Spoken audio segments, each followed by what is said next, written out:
का बात बा डार्लिंग, आज इतना सुंदर लगा तारू। ढेर क्रीम पाउडर लगा के आयल बारू का हो? ना बाबू, हम तो रोज यही तरिया रहे नी, ये तो हमार नेचुरल ब्यूटी है। अच्छा बेबी, सच सच एगो बात बतावा, तू रोज रेस्टोरेंट जालू नया नया लड़कन के साथे? अरे ना बाबू, तहरा के केहू झूठ बोलले बा, हम तो हमेशा घर में रहे नी। अच्छा ई बात बा, सॉरी बेबी, हम तहरा ऊपर शक कईनी हई, तहरा के इतना बुरा भला कहनी हई। अरे ठीक बा, एमे सॉरी के का बात बा, हम तो तहरे हई, तू हमरा ऊपर शक ना करबो तो केकरा ऊपर करबो? प्यार मोहब्बत में तो इतना होते रहेला। मल मल मल क्या कर रहे हैं जी? प्लीज ऑर्डर दीजिए। ओके, मेरे लिए 1 प्लेट चिकन लॉलीपॉप, चिकन बटर फ्राई, चिकन लेग फ्राई, रुमाली रोटी, शाही खीर, फ्राइड राइस, राइस सूप विद टोमेटो सॉस एंड जलेबी और गुलाब जामुन। मेरे लिए बस इतना ही लेके आइए। डार्लिंग और भी कुछ ऑर्डर कला? ना बाबू, घर से बहुते सारा खाना खा के आयल बनी, हम ढेर ना खा पाएम। इतना खाना हमरा लिए काफी बा। बाबू तू का खइबा? कुछ ऑर्डर करा। ना डार्लिंग, हमार पेट भरल बा, हम कुछ ना खाएम। प्लीज बाबू, खाना हमरा खातिर प्लीज। अरे हमरा घर में नवरातन चलता, यही से हम बाहर के कुछ नहीं खा सकत। प्लीज बाबू, कुछ ऑर्डर करा ना। अच्छा हमरा खातिर हई लेके आओ। थली ये तो तोलदलिन है, कहनी के 200 रुपया के कोल्ड ड्रिंक बेचता रसन। 200 रुपया में तो 4 जन खाना खा सकता लो पेट भर। हमनी के बेवकूफ समझ ले बड़े। चलो डार्लिंग चलो, हमनी के इजा से ना खाना खाई जाई। कल एक बाल औदल होने के बाद आप कैंसिल नहीं तल सकते। पागल बड़े का? ई कहवा के नियम हो? ई यहाँ का नियम है। एक बाल औदल दे देला तो कैंसिल ना होई। खाए के बाद था ना तो पैसा दे के दा। हम तोरा से बात ना करेम, जो अपना मालिक के बुलाओ, हम ही मालिक हई। बाबू बिल की चिंता मत कर, बिल हम भर देम, तू खाली ऑर्डर करा। ठीक बात, हमरा खातिर 2 plate biryani, 1 litre cold drink और 1 प्लेट चिकन टिक्का लेके आओ। ठीक है बाबू, तू चिकन खाता रह, तेरा घर में नवरातन न होता। ठीक बात, हम ना खाई, मना कर दिए एकरा के। ठीक है बाबू, तू तो बुरा मान गइला, सॉरी बाबू।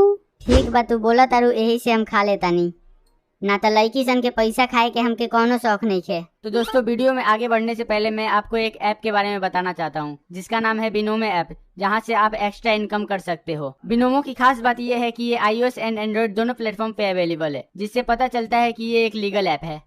बिनोमो में आप मल्टीपल एसेट्स जैसे गूगल, एप्पल, बिटकॉइन, गोल्ड, यहाँ तक कि मल्टीपल करेंसी जैसे USD, EUR आदि में ट्रेड कर सकते हो। इसमें ग्राफ की फोरकास्टिंग करनी होती है कि ग्राफ ऊपर जाए या नीचे। मैं आपको करके दिखाता हूँ। जैसे कि मुझे लग रहा है कि इस एसेट्स की वैल्यू बढ़ेगी, तो मैंने इसमें 3500 रुपए लगाकर अपर इन्वेस्ट कर दिया है और ये ऊपर जा रहा है और ये देखो मेरा फोरकास्ट सही हो गया। बट अगर फोरकास्ट गलत हुआ तो आपको लॉस भी हो सकता है। अभी आप ये सोच रहे होंगे कि आपको ये पैसे कैसे मिलेंगे। आप अपने पेटीएम या बैंक अकाउंट में विड्रॉ कर लो। मिनिमम डिपॉजिट 350 रुपए है। अगर आप मेरा प्रोमो कोड लगा कर जाओगे तो आपके पैसे डबल हो जाएंगे, यानी कि 350 के 700, 1000 के 2000 रुपए। अगर आप मेरी डिस्क्रिप्शन के लिंक से जाओगे तो आपको ट्रेड प्रैक्टिस के लिए 65,000 डेमो अकाउंट में मिलेंगे। भारत में 2 मिलियन बिनोमिस्ट हैं। क्या आप उनमें से एक हैं? लिंक डिस्क्रिप्शन में है, जाके अभी डाउनलोड कर लो।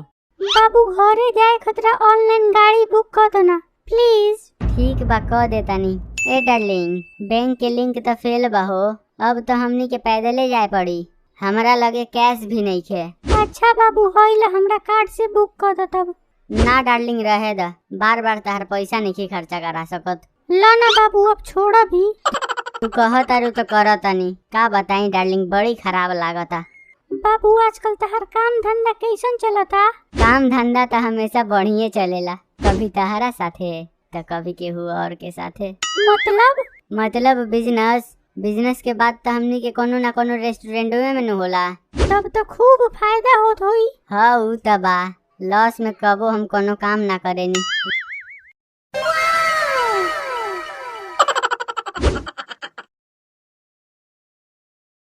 वाह कितना सुंदर और रसीली बिया। बाबू के कितना रसीली बा? हमें रेस्टोरेंट के बात करतानी, बड़ी सुंदर बानू। हाँ ठीक बोला तारा, लागता कि बस देखते ही रही। वाह का ड्रेस बा, कितना नीमन बाल बा, स्वर्ग के अप्सरा लागतिया। जितना तारीफ करो उतने कम बा। बाबू कितना तारीफ करबो, अब हमार तारीफ बंद करो ना, लाज लागता।